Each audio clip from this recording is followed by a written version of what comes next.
I'm Antony Bugg-Levine. I'm the CEO of Nonprofit Finance Fund, and it's a real honor to be here with you all today, representing this work and the amazing work of the team at NFF and the partnership we've had for now 3 years with the Federal Reserve Bank of San Francisco. For me, as Jen mentioned, we've been doing these events around the country. 2 weeks ago, we were in Los Angeles. We had a slightly smaller crowd due to fires preventing people getting to LA. Really happened. And we've been in Washington, Dallas, New York, San Francisco. This is the sixth one. For me, this is personal. I'm an immigrant. I came here at age 10 and found welcome in the community here in Boston. And I actually grew up on the Ashmont was my T-stop. So I grew up taking the Red Line into town. And of course, when I came into town, I'd get out at South Station on the Red Line and come out and see this imposing building. And it's been, we've been in the US 34 years, and I've never been inside the Federal Reserve Bank building. So it's an honor to be here, and really want to welcome, Prabal, thank you guys and your team for this amazing venue and hosting us here. It means a lot to be able to have this conversation here with this community, and for this to be a resource for everyone. As Prabal said, the idea that we would have a nonprofit or a social sector oriented around outcomes might seem sort of banal and maybe even insulting to those of you who work every day in nonprofit organizations and in funding them to generate outcomes. And so at the Nonprofit Finance Fund, we've been in business for 38 years. We've had an office here in Boston for about 20. And we certainly, like many of you in the room, we are a nonprofit, and like many of you, we go to work every day to generate specific outcomes because we are compelled by the mission. I don't think anyone would be in this room who didn't share that. And so on one hand, you might say, well, what are we talking about? Of course we have a system oriented around outcomes. And I think here about the clients who, the Jack and the story of the homeless shelter is based on a client of ours in New York City, runs an incredible homeless shelter, emergency shelter, whose purpose is organized around making sure that the people who come to that shelter are out of homelessness, not just that they're housed, but that they ultimately get on a different life trajectory. I think about a client of ours who runs an amazing early child care center who gets these kids from ages 3 or 4 until they're about 7 or 8, but ultimately sees her goal as making it more likely that those kids go to and graduate from college. That's the outcome she seeks, at the same time that the work she's doing is not what pays for that outcome. So, as the person who, the homeless shelter operator who this is based on said, I'm paid to be in the hoteling business. As long as I keep those beds filled, I get paid. What I want to be is in the ending homelessness business. And the early child care center says, I'm basically paid to be a babysitter. What I really want to be is a life trajectory changer.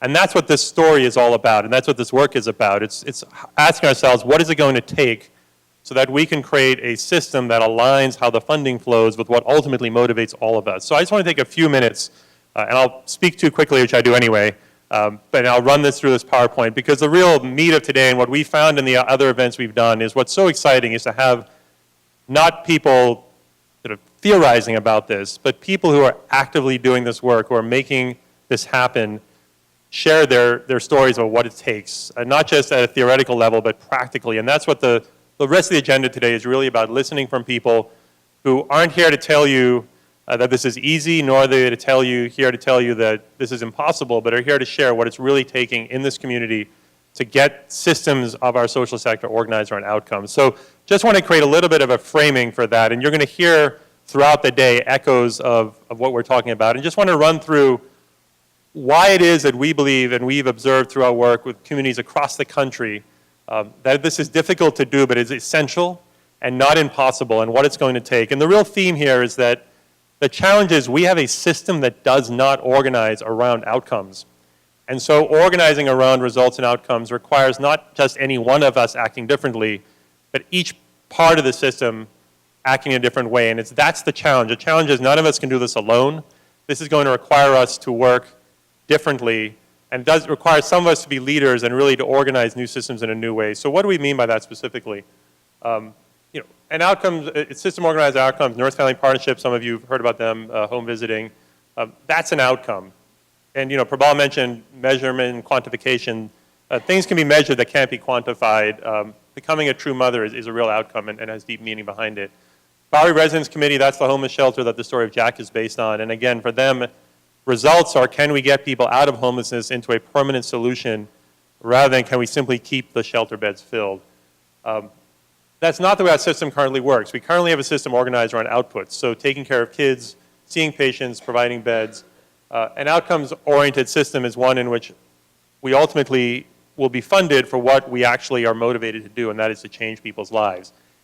And as I said earlier, what it'll take to get that system, and we've mentioned here 5, and if you hear the stories of the rest of today, you're going to hear there's a lot more than 5 different constituencies. But essentially, there are 5 parts of the system that have to change. Service providers, the donors, government as a major funder, clients and communities, and the investors themselves. And I think that describes most of you. Maybe there are a few academics, but I think all of you hopefully see yourselves in this puzzle. So what's it going to take for this? What will a shift to outcomes require of people? First of all, and about half of you work in nonprofits. I think many of you I would identify as service providers. A shift to outcomes really involves a fundamental shift from getting paid to do what you're told to getting paid to what we say here is show us what you do. So right now the system is you get funding from government or private donors. They tell you you need to track certain outputs. You need to comply with whatever the government contract said you were going to do. And ultimately you're told to do your part, and someone else is figuring out how it's all going to be put together to create the changes in your clients' lives. In an outcomes-oriented system, all that goes away. And the deal is now we're going to fund you and say, well, if you're running a homeless shelter, we'll give you funding based on the number of people you get out of homelessness. And in return for you taking on the risk of not being paid unless what you do works, we're going to expect that you have more freedom. You're not going to be tracking outputs. You're going to be managing those results.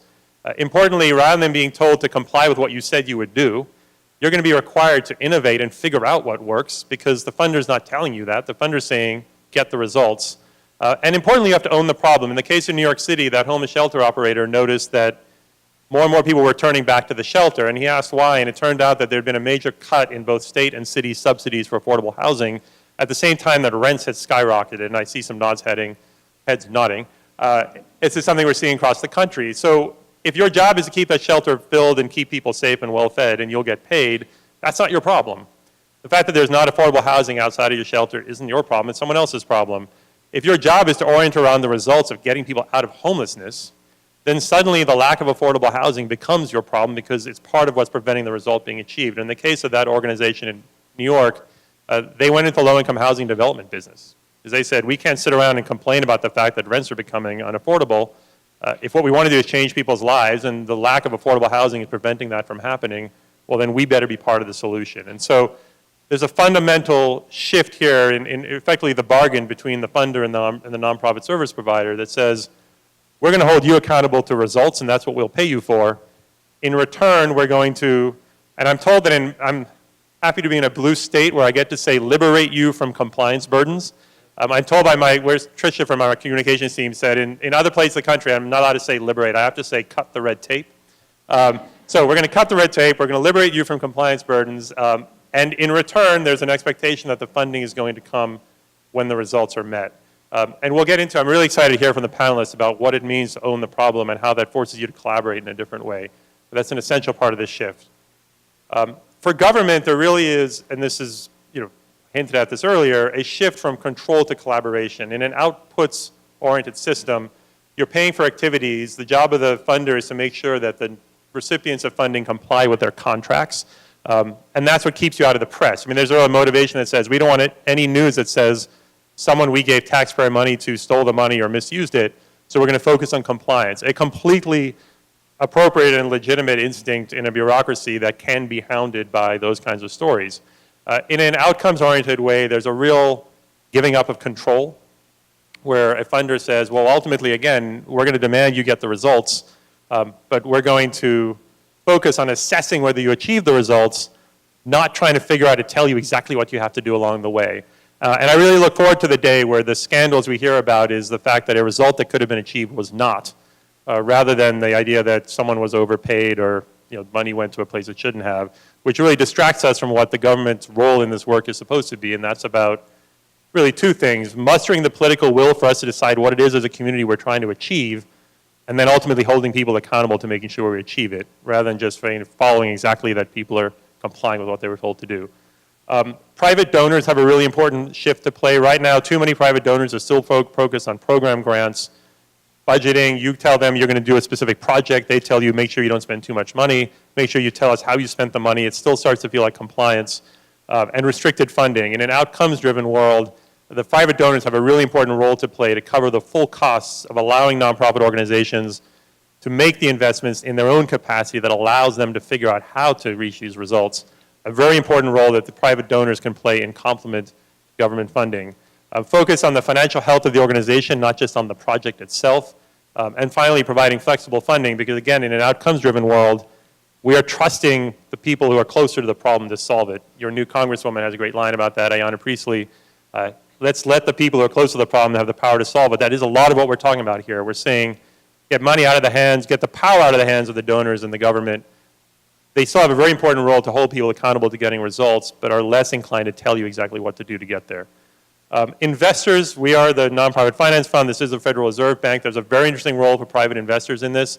Nonprofit Finance Fund invested in that homeless shelter in New York. They had an opportunity with $20 million of loan capital to put up a new 200-bed homeless shelter on 25th Street in Manhattan. That was a loan, not a grant. In an outputs-oriented world, we're going to get repaid as long as he keeps those beds filled, because that's what the money flows toward, and that money is going to repay our loan. In an outputs-oriented world, as an investor, we are not necessarily invested in the long-term success of the people who come through those beds. In an outcomes-oriented world, that shelter will only get money if people who come through that shelter's lives are fundamentally changed. So as an investor, we then have a stake, not just in those beds being filled, but in the results being achieved. And I can tell you from the investments Nonprofit Finance Fund is already making, when the funding is pegged toward outcomes, it completely changes the conversation we have as an investor internally and the decisions we make. My team is deeply motivated every day to make a difference, and yet the lending we do, we still have to trace how we're going to get repaid, and as long as the repayments are pegged to things like filling the seats, we have to make judgment calls about whether that's making a difference, but it's not aligning our money in the same way. In an outcomes-oriented world, we have direct financial interest in the success of these programs to change people's lives, which is incredibly exciting and motivating for a team who comes to work every day to make a difference. And so there's a huge opportunity for investors, and you'll hear from some investors as well as their advisors today as well. And then finally, and this is a really important point, I know this is a room largely of technocrats and people who work in the sector. We don't have as many representatives of people from the communities we're affecting directly. But we are asking in an outcomes-oriented world for a fundamental shift in the role of the community members and the beneficiaries and the clients of our work. In an outputs-oriented world, if you need a service, you're going to get one service from one person, one service from another. It's going to be highly uncoordinated. In an outcomes-oriented world where the system is actually organized around your success, there will have to be a more coordinated set of services that provides holistic care. And for a longer term, we know that results and long-term change occurs through long-term engagement. And so someone will be experiencing a different interaction with the social system. And as we said up top, very importantly, this has the potential to completely change the role of people. Right now, as long as someone shows up in that New York City homeless shelter and fills a bed, that organization gets paid. Not to be too harsh, but that person at the most vulnerable moment in their lives becomes an input to someone else's funding. In an outcomes-oriented world, they become the whole point. Because again, the funding only flows when that person's life is changed. And at Nonprofit Finance Fund, we're already finding really exciting shifts in the clients we work with who are able to secure funding in this way, in what it does to how it positions the people who ultimately we are organizing this work around and putting them into a much better position. And there's also something we have to be wary of, and that is you're asking people at the most vulnerable points and some of the most oppressed people in our communities to give up a lot of their privacy. Because how are we going to know that that homeless shelter fundamentally made a difference in someone's lives unless we track what happens to them for years? And so there's a huge issue, a complicating issue we have to consider around what it means for people in this room to be making decisions about people who are more vulnerable than we are, including some of the pressures we're going to be putting on them to give up their privacy and allow their own lives to be tracked in a different way than many of us would be comfortable with, despite the fact that we don't face the same risks that they do when that occurs. So I'm hoping that that's both slightly inspiring at the same time that's a bit overwhelming. And the point of the rest of today is to say, well, what's it going to take to get from this theory that sounds compelling and a little overwhelming, and hear from people who are actively making this happen, not only how they're doing it, but why it is so important, the difference they're making in the communities. And especially excited here in Boston to have two conversations that are highly relevant to what's happening in this local community. So with that, I would Honored to hand it over to our partner, Kerry Sullivan from the Bank of America Charitable Foundation, who's been supporting NFF throughout this journey and in many other the work we do. Thanks, Kerry.